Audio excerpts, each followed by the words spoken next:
जिस बिहार की पावन धरती पर बुद्ध का जन्म हुआ, जिस बिहार की पावन धरती पर इतने बड़े ज्ञान के प्रतीक का जन्म हुआ, इतने बड़े ज्ञान जिसे लाइट ऑफ एशिया कहा जाता है, जिसकी वजह से आज 156 देश चल रहे हैं, और उसी बिहार को आज जब हम गिनती करते हैं निर्धनता में, बेरोजगारी में, गरीबी में, अशिक्षा में, तो वो सबसे निचले पायदान पे पाया जाता है। ये सबसे बड़ा अनर्थ है, ये सबसे बड़ा जो है एक आयरनी है।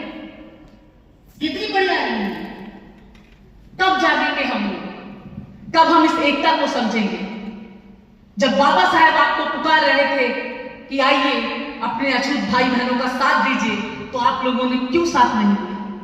आप लोग अपने आप को टचबल समझ रहे थे, और जिन लोगों ने वर्ण व्यवस्था में अछूत लोगों को स्थान नहीं दिया, उन लोगों ने उन अछूतों को नाम दे दिया अनटचेबल्स, उन लोगों को नाम दे दिया अछूत, मलिच्छ, दलित। बेबस की ठोकरें खाने को वो लोग मजबूर थे, शोषित, पीड़ित, वंचित। जब वर्ण व्यवस्था की शुरुआत हुई तो किसी ने कह दिया कि जो मुख से पैदा हुआ वो ब्रह्मा, जो ब्रह्मा के मुख से पैदा हुआ वो ब्राह्मण, जो भुजाओं से पैदा हुआ वो क्षत्रिय, फिर वैश्य और फिर शूद्र, और जो पूरा जो शूद्र समाज है वो कोई नहीं, वो SC ST OBC ही समाज है।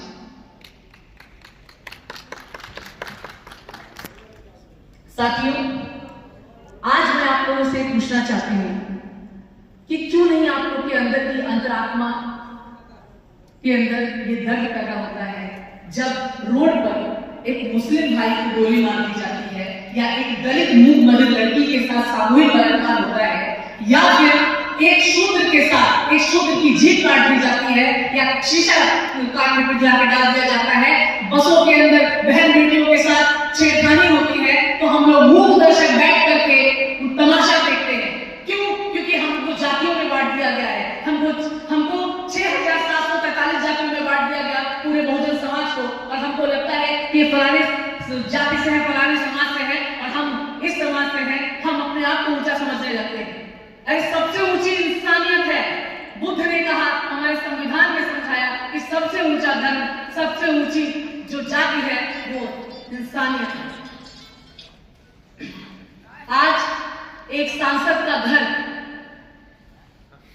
लोग तलवारें निकाल करके हाथों में रोड पर इकट्ठा हो करके एक सांसद के घर को जान से मारने के लिए आ गए, और हम मूक दर्शक की तरह बैठे रहे, चुपचाप बैठे रहे। क्यों? क्योंकि वो दलित था। ऐसा क्यों? हम पूरा बहुजन समाज एक क्यों नहीं? आज हम जिस एकता की बात करते हैं, बाबा साहब ने जिस एकता की बात की थी, हम एक क्यों नहीं? सोचिए, पूरा मणिपुर जलता रहा, बहन बेटियों की अस्मत लुटती रही, और चौकीदार सोता रहा। क्या इससे ज्यादा अमानवीय हो सकता है कि महिलाओं को नंगा करके सरेआम घुमाया गया? आप लोग मुझे बताइए, क्या इससे ज्यादा घृणास्पद कोई घटना हो सकती थी इस देश में? क्या करता रहा इस देश का चौकीदार? लुटती रही अस्मत देश की, और वो करता रहा कारोबार। इस देश का राजा बेटी की इज्जत लुटती रही, उसकी आबरू पूरी दुनिया में नीलाम होती रही, मणिपुर जलता रहा और चौकीदार सोता रहा। मैं आप लोगों से कहना चाहती हूं, समझिए इस देश की राजनीति को, समझिए इस देश के लोगों को, जिन्होंने ये देश बेच दिया कुछ मुट्ठी भर लोगों को, और वही मुट्ठी भर लोग इस देश को अपने हिसाब से चला रहे हैं। इस देश के चारों स्तंभों पर न्यायपालिका, कार्यपालिका, विधायिका और मीडिया पर उनका एक छत्र राज है। वो लोग डिसाइड करते हैं इस देश का शासन प्रशासन कैसा होगा, वो लोग डिसाइड करते हैं कि